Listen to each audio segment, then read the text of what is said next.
From the Library of Congress in Washington, D.C.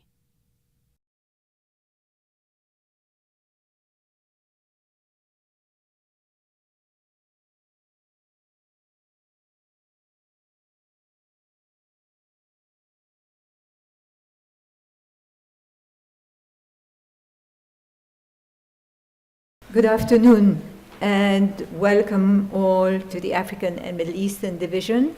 I'm Mary Jane Deeb, Chief of the Division, and I'm delighted to see you all here. Many of you already know this division.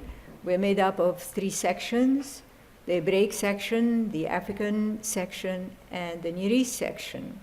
And we cover, together the 3 sections cover 78 countries and more than 35 languages. We're very active in acquiring and developing our collections, briefing visitors coming from all the countries of the region, and organizing programs, symposia, and workshops. We also invite scholars and experts who have researched and done work on our collection, using our collection, and others. And we invite them because their research sheds light on the books that we collect and that we serve to our patrons, and their insights enrich us all as we struggle to better understand the regions. We also organize exhibits, and last year we celebrated 100 years of Hebraica here at LC with a wonderful exhibit entitled Words Like Sapphires, 100 Years of Hebraica at the Library of Congress.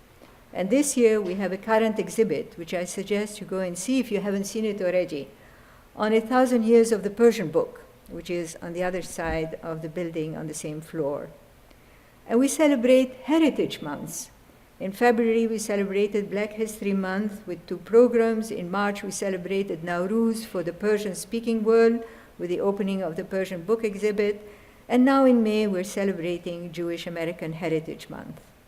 I wish to thank the members of the Jewish Genealogy Society of Greater Washington and the Jewish Historical Society of Greater Washington, who have partnered with us in this celebration by co-sponsoring with the Hebraic section of the African Middle East Division today's program with Dr. Sanford Sternlicht, Emeritus Professor of English at Syracuse University.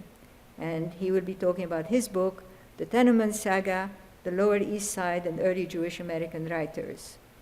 What makes this a very special program is that the person who will introduce Professor Sternlicht is Dr. Peggy Pearlstein, the former head of the Hebraic section here in the African Middle Eastern Division, who retired last September after a stellar year during which not only did she organize the Words Like Sapphire exhibit, but she also edited and published a book on the Myron Weinstein Memorial Lectures. We all miss her very much. And now our very own Sharon Horowitz, reference librarian in the Hebraic section, will introduce the program. So Sharon. Thank you very much, Mary Jane. Good afternoon. Welcome to the African and Middle Eastern Reading Room. On behalf of the Jewish Genealogy Society of Greater Washington and the Jewish Historical Society of Greater Washington and the Hebraic section, let me thank you all for coming to today's program in celebration of Jewish American Heritage Month. My name is Sharon Horowitz. I'm a reference librarian in the Hebraic section. The Hebraic section marks its beginnings in 1912 with the receipt of 10,000 Hebrew books and pamphlets, whose purchase was made possible by a gift from New York philanthropist Jacob Schiff. From these humble beginnings, our collections have grown to around 250,000 items in Hebrew, Yiddish, Ladino, Judeo-Persian, and other Hebraic script languages, and our holdings also include an important collection of Amharic books. The section's holdings are particularly strong in the areas of Bible, rabbinics, liturgy, Hebrew language and literature, responsa, and Jewish history. One of our missions is to publicize our collections, and one way of doing that is by holding public lectures such as these. I want to thank my colleague Ann Brenner for assembling the display of books on American Jewish life, which is behind the camera that's videoing this presentation, and for the beautiful checklist that accompanies the display. For those of you who haven't looked at the books, please make time to do so after the lecture. You're in for a treat.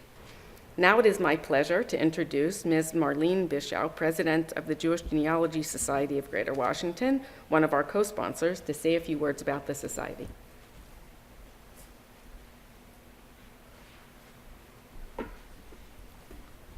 Thank you very much, Sharon.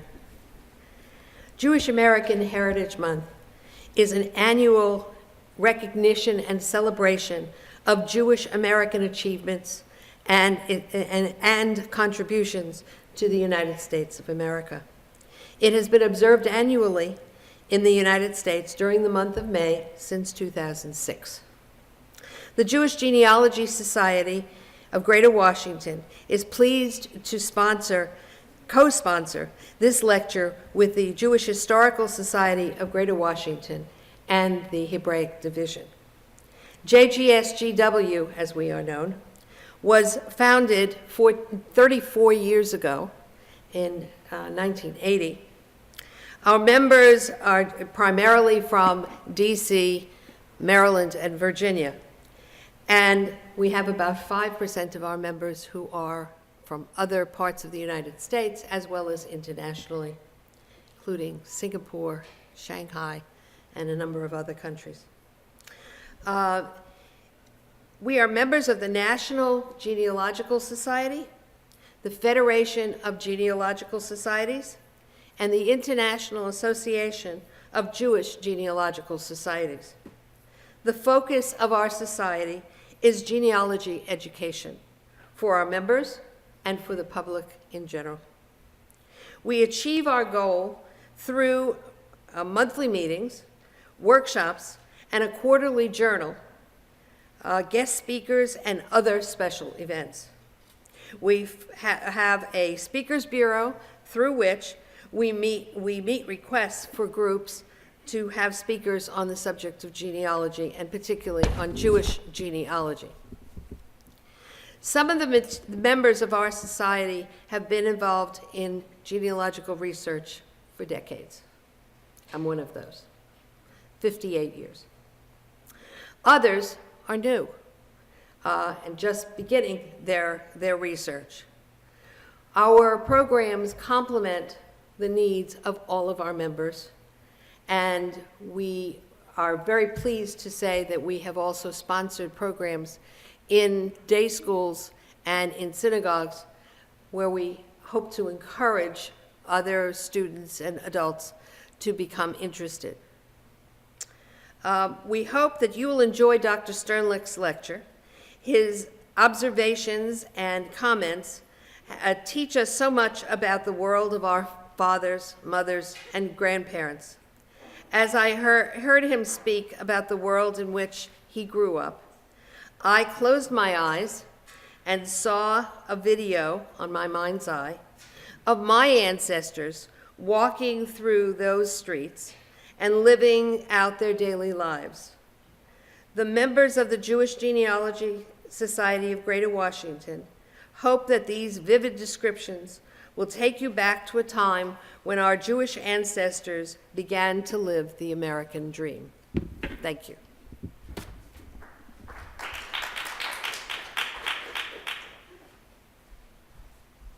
Thank you, Marlene. Now, I have the honor to introduce our next presenter, Peggy Pearlstein.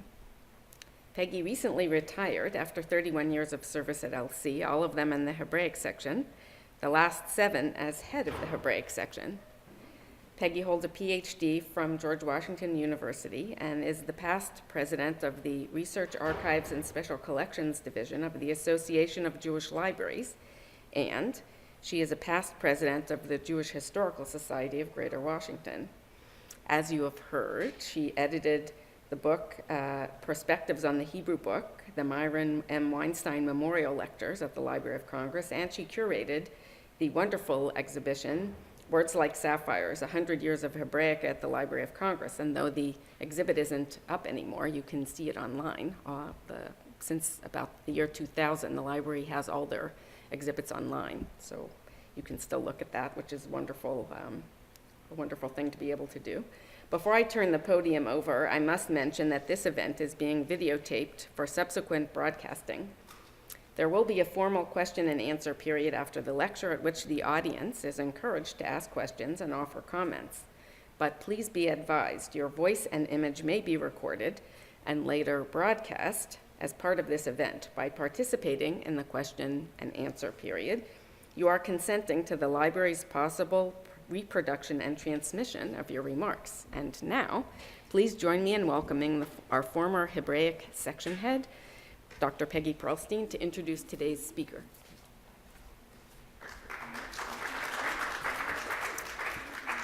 Good afternoon, everyone. It feels like I never left. So thank you very much for asking me, Sharon. It's really a pleasure to be here today in the African and Middle Eastern Division of the library to introduce Dr. Sanford Sternlicht, who will be speaking about his book, The Tenement Saga, as part of the program co-sponsored with the Jewish Genealogy Society of Greater Washington and the Jewish Historical Society of Greater Washington in honor of Jewish American Heritage Month. A year ago, Marlene Bishot asked me to have this program at the library before I even knew I was retiring. Since that time, Ms. Sharon Horowitz, Senior Reference Librarian in the Hebraic section, took over all of the many arrangements for the program today and asked me to introduce the speaker. Dr. Ann Brenner, Area Specialist in our section, arranged for the special display of materials that are being available for you in the back of the room. I am deeply, deeply indebted to you, Sharon, and to you, Ann, for all of your hard work these past months to ensure that Professor Sternlicht speaks today. The Hebraic section and the library have partnered with the Jewish Genealogy Society of Greater Washington for more than 30 years. In 1982, when I had just been at the library for a few months and I didn't know where anything was, just the ladies' room, the International Society of Jewish Genealogical Societies held a conference in Washington, D.C., and we made our collections and staff available to researchers for an entire week. Since then, the library's resources and experts have been involved in all of the international Jewish genealogy conferences since then, 1988, 1995, 2003, and 2011. The Hebraic section and the Jewish Historical Society have also partnered to enable the public to benefit from our mutual collections relating to the American Jewish experience. And today, Laura Cohn-Applebaum, sitting right behind me, and the executive director of the society, is here. In 2007, Laura and Wendy Terman, the archivist, presented a program called Jewish Washington, a Scrapbook of an American Community, based on the book that the society put together. And in 2009, they came here and presented another program, also based on a society book and exhibit, Jewish Life in Mr. Lincoln's City. These events are available on the library's webcast for you to view. Professor Sanford Sternlicht, a child of the Lower East Side, is Emeritus Professor of English at Syracuse University. He holds a Bachelor of Science degree from the State University of New York, Oswego, a Master of Arts from Colgate University, and a PhD from Syracuse University. He is an expert on drama, 20th century American, British, and Irish literature, and United States immigrant literature. He's also been a radio commentator and a stage director. Dr. Sternlicht has served as a Fulbright Senior Visiting Professor of English at the University of Pest, Hungary, and as the Leverhulme Visiting Professor of English at the University of York, England. The British Council awarded him a research grant to study Irish drama in Northern England. He received the Chancellor of the State University of New York Medal for Excellence in Teaching, and in 2012, he was named New York's Speaker in the Humanities and delivered a series of statewide lectures on the Jewish immigrant and on Irish drama. Professor Sternlicht has authored or edited more than 30 books on literary criticism, biography, genre, and poetry, including books of his own poetry. A Naval Reserve commander, he's published 4 works on naval history. Following today's lecture, Professor Sternlicht's book will be available for sale in the back of the room. And you'll also be able to take a look at the lovely display that was arranged today. It is now my pleasure to introduce Professor Sternlicht.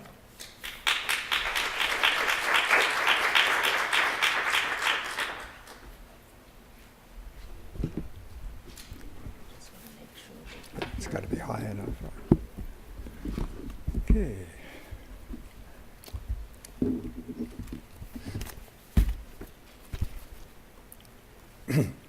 With the end of World War II, the Lower East Side of Manhattan, the birthplace of modern Jewish American identity, began to empty out its population of first and second American Jews. As a child living on the Lower East Side of Manhattan, from the late 1930s through the early 1940s, I was immersed in a world that seemed gritty, dirty, crowded, frightened, and dangerous. It was circumscribed by the East River. I got to watch out for that word. It gets me in trouble sometimes. Not East River, but circumscribed. To the south and east. Houston Street to the north and Christie Street to the west. Outside of this square mile and a half or so, I did not venture alone. On a few occasions, my parents brought me to one of the Yiddish theaters on 2nd Avenue between Houston Street and 14th Street. In the 6th grade, I realized that almost all the streets had English names, like Essex, Norfolk, Suffolk, Pitt, Broome, Houston, Stanton, Rivington, Forsyth, and others. Since almost everyone I knew was Jewish, I wondered why there were no streets named Cohen or Levy or something like that.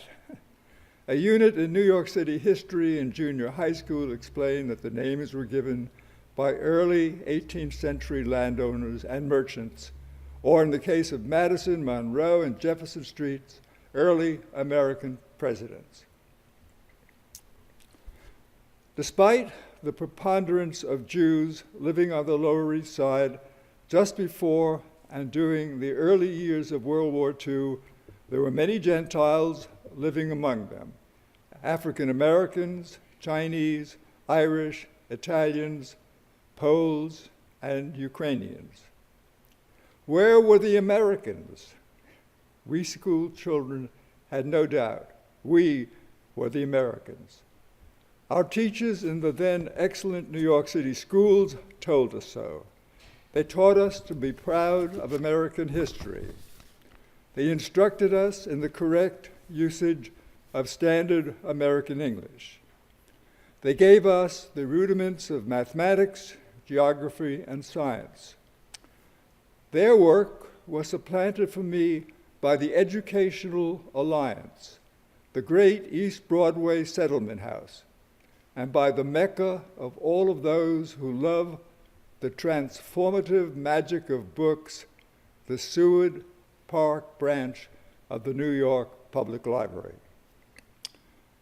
Of course, we were indoctrinated. The great goal of the East Side schools was Americanization. We were taught to believe in the American dream of social justice and great opportunity for all the people. Only much later on, we learned it was just that, a dream, never to be fully realized. Regardless of what an old world rabbi or a socialist parent might have said, though we bought it, and for most of us anyway, much of the dream really came to pass.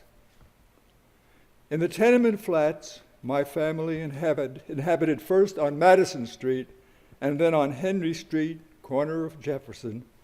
My father had one small bookcase with about 40 books in English and Hebrew. I tore through them, the English ones. I tore through them as soon as I could read. Two of them made a profound impression on me as I approached my teen years. Okay? The Rise of David Levinsky by Abraham Cahan.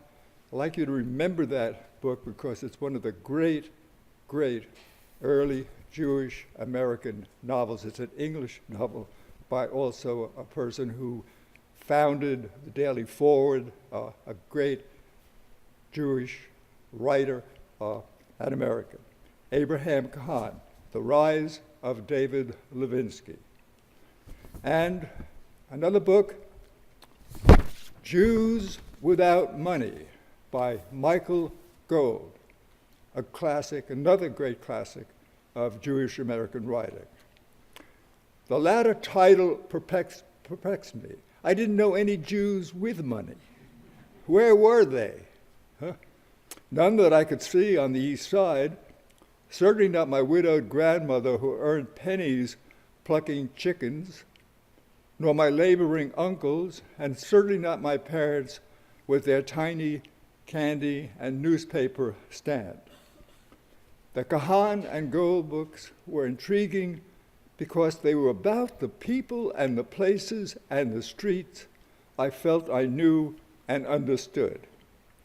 If the people like my parents and the streets I roamed could be inscribed in books, why then our world was recognized, truly existed, we were considered. For American Jews, the Lower East Side reminded us of, or today reminds us, of when we were poor. And it is a major part of the 20th century Jewish epic. Exodus across the water from European persecution by those who dared, a rise to prosperity in the new promised land, horror and guilt for those who were left or remained behind in the old country when the black night and the blood-red sea closed over them. Much of the physical world of my childhood still exists. Frequent tours crisscross the Lower East Side of Manhattan. Most of the Jews are gone, though. But the streets, which have always been havens of immigrants, now have new Americans, Puerto Ricans, Chinese, Afro-Caribbeans, and others pursuing the dream. And I, too, have become a cicerone to the remembrance of the Jewish immigrants who sailed the Atlantic to what they call, sometimes in breathless wonder, and sometimes in bitter derision, the Golden Land. Where did they come from? On March 1st, 1881, Tsar Alexander II was assassinated by Russian revolutionaries determined to overthrow the despotic rule of the Romanov dynasty. The bomb throwers, some of whom were Jewish intellectuals, naively hoped that the assassination would lead to a general uprising of peasants and workers throughout the vast empire. Instead, directed by government officials and the Russian Orthodox Church, peasants and workers turned on the Jewish population in a series of pogroms. These murderous rampages set in motion an enormous European migration. Jews from Russia, which then included Lithuania, the Ukraine, and Belarus, began to flee the persecution. They moved west, seeking the relative freedom of those countries that had most experienced the Enlightenment and were more tolerant than Russia. The Jewish population of what was now Austria-Hungary and Romania caught the immigration fever too and join the human river that in 1882 was diverted to Hamburg and other Baltic ports to get the refugees on ships that take them out of continental Europe. The primary destination was, of course, the United States. But also, many went to the United Kingdom, Great Britain, and Ireland, and Canada. The river of people flowed until 1924, when the United States, actually the Congress, in a racist mode, essentially limited immigration to British, Irish, and German immigrants, a policy continuing until the revolutionary liberalization of immigration policy in the 1960s. If not for that those acts of Congress that cut off Jewish immigration and Italian immigration and Greek immigration, there'd be many more Jews alive today. Okay. From 1801 to 1924, 1.5 million Jews, almost half of them children, left the Städtlach, villages, and the cities of Eastern Europe. 80% came to the United States, and most of them to New York City, where they settled on the Lower East Side of Manhattan among the children and grandchildren of earlier German and Irish immigrations. There were two other great immigrations to the United States. One was the German immigration 1840s because of civil wars going on in Germany. People fled for their lives. And then, of course, the great famines in Ireland, same period, 1840 to 1845, sent a couple of million Irish to the United States and to Canada. The population of Ireland in 1840 was 8 million people. The population of Ireland in 1845 was 4 million people. The others were dead or overseas. Okay. These families, German, Irish, Jewish, these immigrants were primarily male initially, and then their families followed them. And all of their immigrations, the people, of course, were desperately poor. Okay? Now, for the Jewish immigrants, most very poor, the largest number had skills such as tailoring, baking, butchering, brewing, metalworking, carpentry, distilling, and retail. Although obtaining fair wages often was delayed until English could be mastered and workers organized. Many had had small business experience. They were literate in Yiddish and generally one or more other Eastern European languages. The most religious were skilled in the biblical languages of Hebrew and Aramaic. All hoped to find acceptance and economic opportunity, if not for them, then for their children. They clutched bundles of clothes, religious books, candlesticks, and a few housewares. An intriguing question, at least for me. Why did the shtetl, the small village, why did the shtetl Jews take so well to the urban environment? Their descendants continue to dwell in their largest numbers in and around New York City, Chicago, Los Angeles, Philadelphia, and Boston. The shtetl Jews generally were not peasant farmers in Eastern Europe, so there was little likelihood that they would seek agricultural opportunities in the New World. Their village craft occupations like tailoring or blacksmithing, as well as serving as middlemen in the agricultural production to consumer chain, fit with urban life. But the most significant factor was the dawning realization that besides political and religious freedom offered everywhere in the United States, in a metropolis like New York City came the freedom of chosen anonymity. In the shtetl, the Jew was marked as such by clothing, language, and association. In New York, a Jewish man could shave off his beard. A married Orthodox Jewish woman could discard her required wig.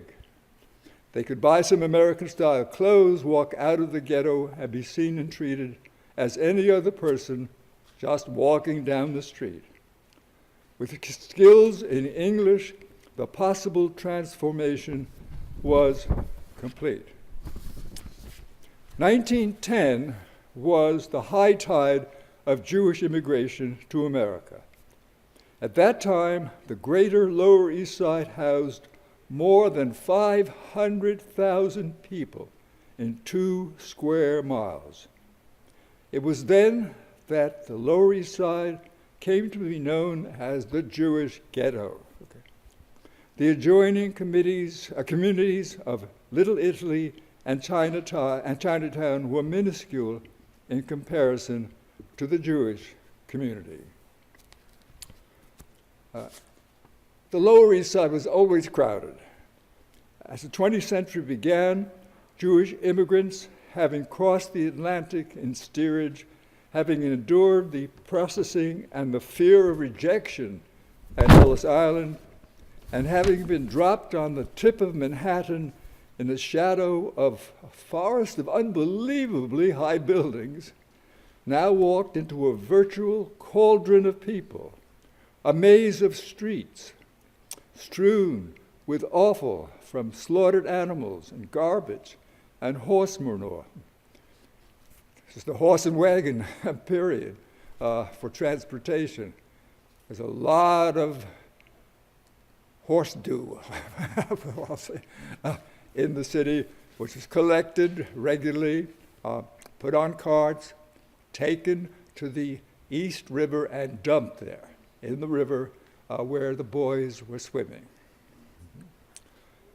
Life seemed to gush out of the suffocating flats and shops into an ever-flowing stream of shouting men, babbling women, shrieking children from early dawn to midnight. So many of these new arrivals had come from small towns, and now in the 2 square mile sea of 5, 6, and 7-story tenements, they had to locate relatives or countrymen, find housing, obtain work, learn a new language, etc. Amazed by the people-flooded streets, journalists of the time described the Lower East Side as having a population density greater than Bombay or Calcutta. The incredible scene was, of course, most daunting to the immigrants and their children, and many wondered why they had accepted the cost and made the effort to come to the New World. A very tiny percentage returned to Europe as soon as they could. For my widowed grandmother, Anna, in 1900, there was no turning back. She immediately found work, first as a maid and then as a cook, earning enough money to provide for the year-old child who would become my father, and also to send for her 2 older sons. They had been living in Tarnów, the province of Galicia, Austrian Poland, and being cared for by relatives. I wonder what she lived on during the few years she was saving to bring my uncles Louis and Abby to her arms once more.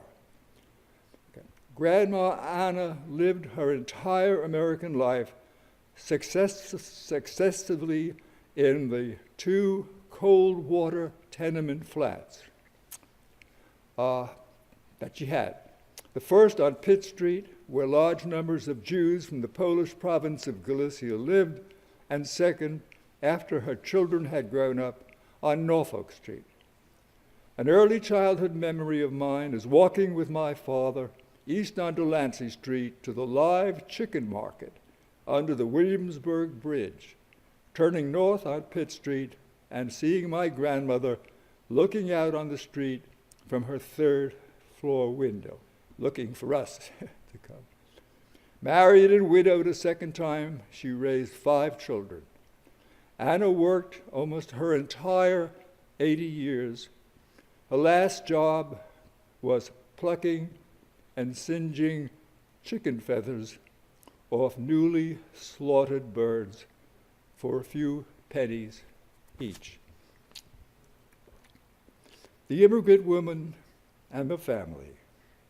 Although married Jewish immigrant women often accompanied their husbands to America and carried their children too, sometimes the immigrant's wife and children remained at home in Europe while he earned enough money to bring his family to New York.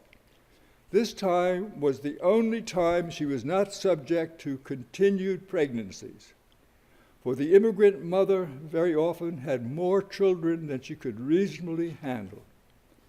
When sent for by her husband, the immigrant mother was the one responsible for bringing the European-born young by train to North German embarkation ports, finding a ship and caring for the children in the congested steerage holds as the vessels crossed the Atlantic.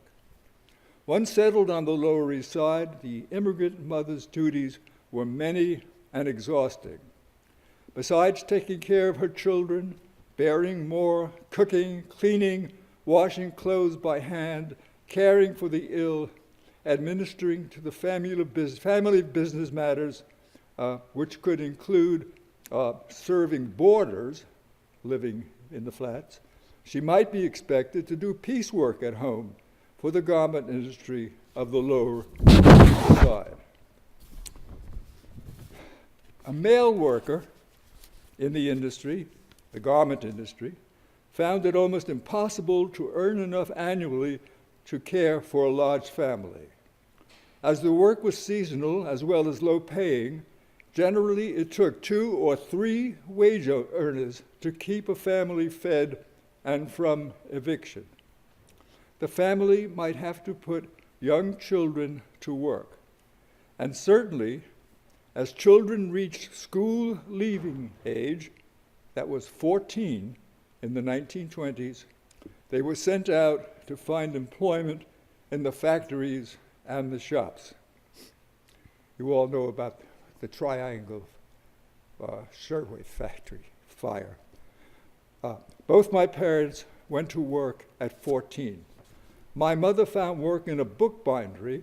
My father tried unsuccessfully to apprentice in the fur trade as a cutter, but the old workers refused to teach him their craft for fear of competition. They actually hid the way they were cutting from him. So he wound up peddling candy in the evenings outside of the theaters on 2nd Avenue or 14th Street. These were the Yiddish theaters of the time.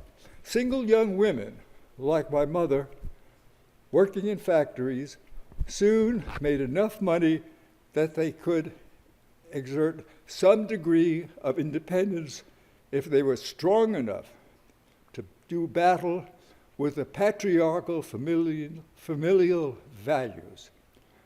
Holding back some of their earnings for cosmetics and clothes was begrudgingly allowed because young women had a challenge more important than their jobs. They had to find husbands, preferably with good jobs and some savings. The new immigrant girl often worked as a domestic servant to the nominally co-ethnic middle-class German-American Jewish families. But as the girls were often exploited, that work was despised.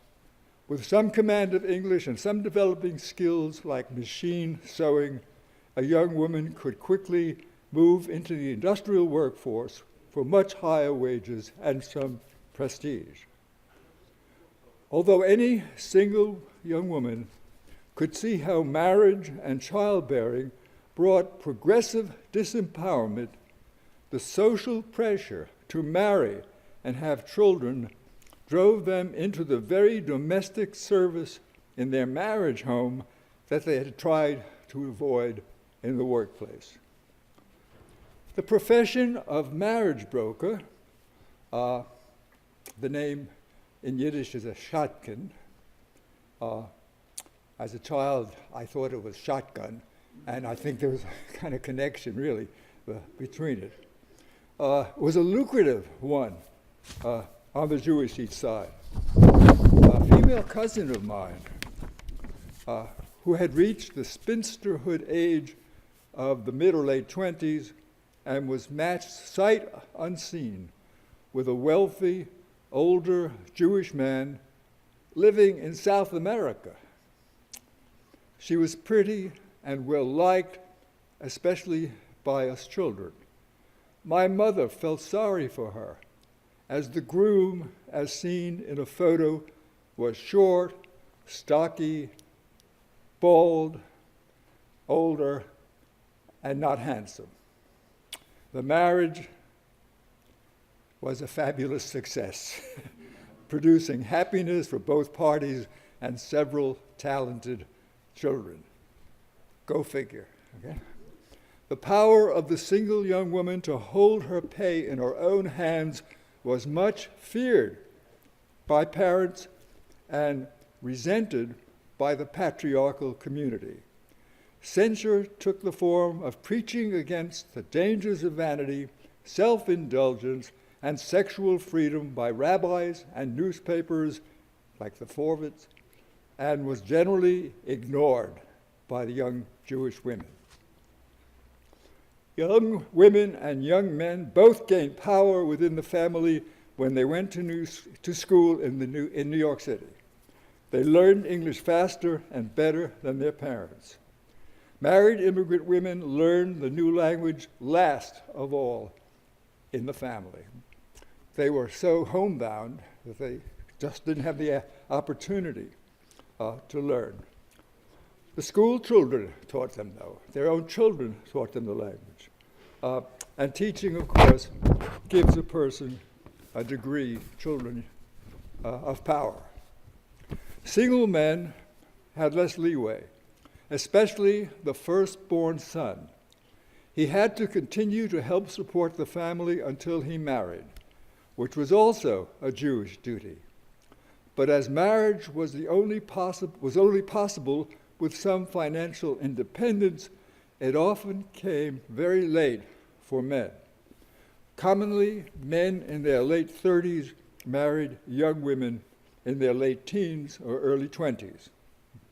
Even after marriage, men were expected to continue financial aid to their parents and to younger siblings if it was needed.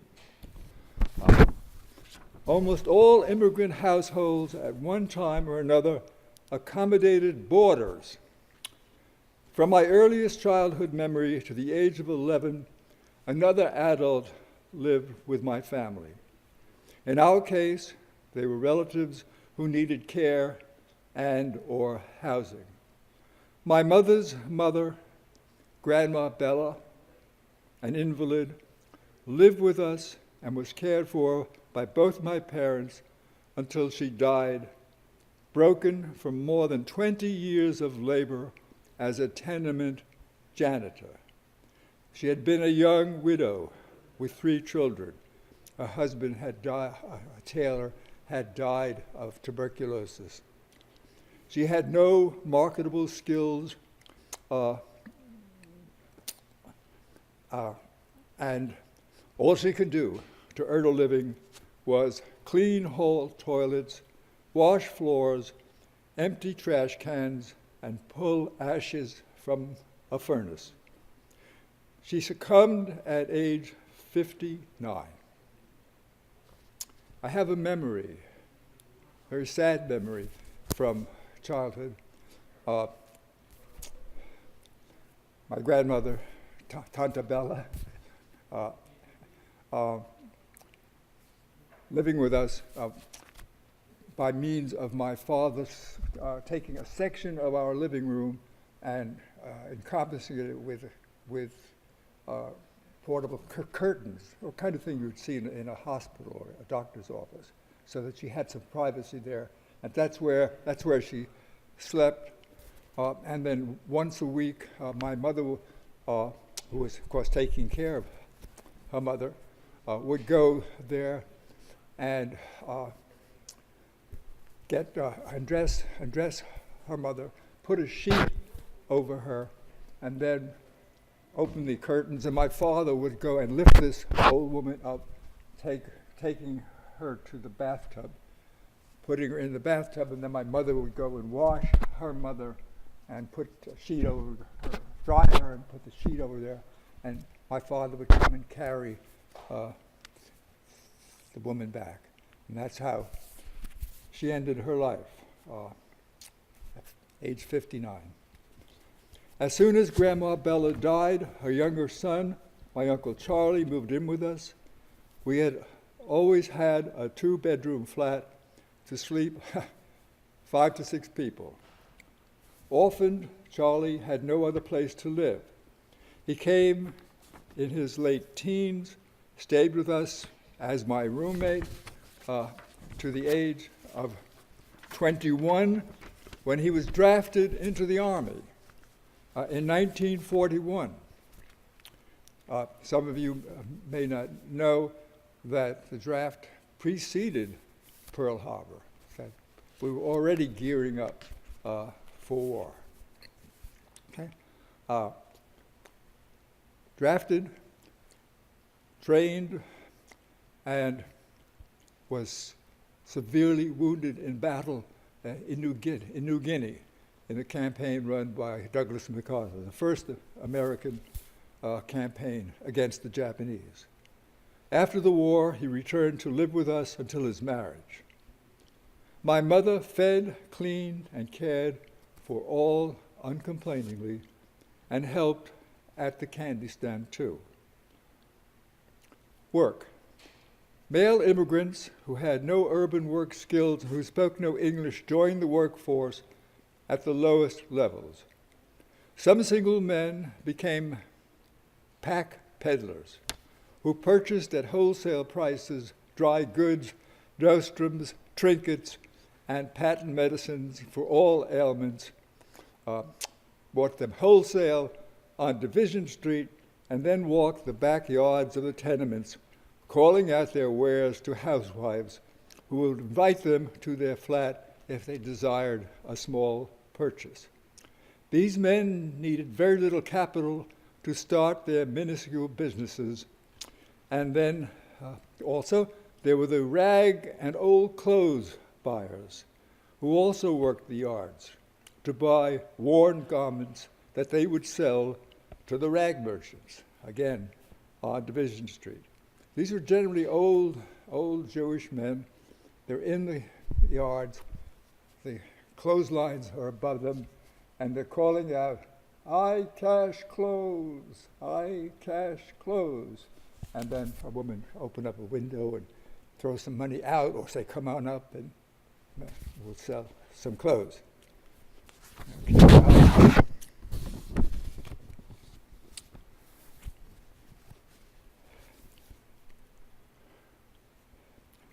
Okay. The most famous entry-level occupation for the Lower East Side is this small business opportunity, smallest business opportunity, was the push cart. Okay? Women worked the push carts too. A cart would be rented, pushed to a food or dry goods wholesaler in the pre-dawn, and then taken to a favorite spot on the streets, where amidst fierce competition, the peddler tried to sell his or her wares. Usually food, but before it's spoiled, but often dry goods too. Pushcart peddling was an all-weather job. Immigrants fought each other for spots on the busiest streets, like Hester Street. Some streets were permanently blocked with pushcarts until, under Mayor Fiorello H. LaGuardia, 1934 to 1945, remembered and loved by all my vast extended family as the only Republican they ever voted for. He built the indoor Essex Street Market, which is still in existence today. 3 long streets with closed markets. It not only relieved some of the pushcart congestion, more importantly, it provided for food inspection, running water, required sanitation. These peddlers could wash their hands, and it cleaned up a portion of the Lower East Side food supply. The Essex Street Market is still in operation today. Children help their mothers with piecework, trimming cloth or carting bundles to and from sweatshops. Girls, of course, did household chores. Their mothers helped their mothers if they could sew by hand, helped to make artificial flowers. They learned to operate the machines, too. If the family had any kind of a small business, all hands helped. From the age of 8, I helped my father by substituting for him at the candy stand for a few minutes at a time so he could go down to the basement toilet to relieve himself. Also, I sold evening editions of both Yiddish and English language newspapers in Seward Park, and the penny profits went into the business coffer. The hardest thing I had to do for my parents was to take a weekly order list of boxed candy to a wholesaler on Stanton Street, about a dozen streets from our stand on Jefferson Street, which was at the corner of Henry Street, and pick up 2 small towers of candy boxes tied in coarse baling string. I had to carry these back home. They were too heavy. The coarse packing twine cut my palms and fingers so that I had to stop once a street to rest. I dreaded that task, but it had to be done. My older brother had left us. My sister was too young. My mother could not have done it, and Pop had to tend the stand. I never cried or complained. He made many hikes to wholesalers north of Delancey Street, bringing back much heavier bundles that I could dream of handling. On one of Pop's wholesaling trips, a family tragedy resulted. My father did all his business in cash, not unusual in those days. He had no checking account. Unfortunately, he liked to carry all his money in his wallet, in his hip pocket. I think it made him feel bigger than the owner of a newspaper and candy stand, if he had a lot of cash on him. I saw the wallet often. It was thick and bound by a rubber band. Somehow he lost it at or after leaving a wholesaler. He went back to look for it and searched the streets, but to no avail. $200 were lost, a fortune. The rent money, food money, money for the electric, money for stock, all gone. There was only some change left in the wooden till. He told my mother, who was terribly upset, but did not blame him. Instead, she sympathized as best she could. Later on, out of the hearing of my father, she told my sister and me, and then she broke down into tears. She didn't know how we would eat for the next 2 or more weeks. My father wore a grim expression for many days and worked extra hours. He never mentioned his folly to his children, but of course we knew. I think now that he must have borrowed some money from his brothers to tide us over. Or my mother got some from her brothers. Of course, my father bought another billfold and kept all his money in it. Okay. New York City is an image in flux. This moment is only a few frames of stop-motion exposed film. Although there is still a small but vibrant Jewish community on the Lower East Side, most members are old, very old. In time, the last old Jew living on the Lower East Side will move or die. I used to think that person was my Uncle Aby, who lived to the age of 94 in a flat overlooking the Brooklyn Bridge in the Alfred E. Smith projects on South Street, and who died a few years ago.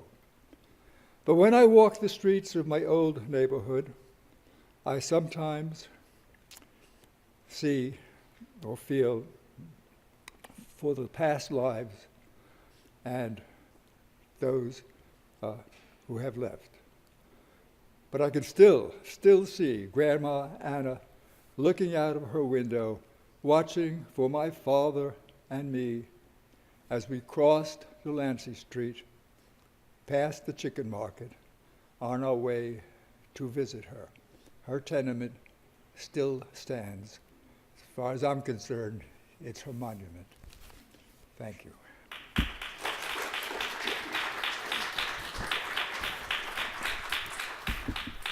Okay. Some questions? If not, it's okay, because I've got a plane to catch, so I don't mind. But, okay, thank you. Yeah. By the way, the book that encompasses all of this is called The Tenement Saga by me, the Lower East Side and Early Jewish American Writers. It was published by the University of Wisconsin Press in 2004. It's very well received. The newspaper, the forward review took a page and a half. So it may be of some interest. Thank you. This has been a presentation of the Library of Congress. Visit us at loc.gov.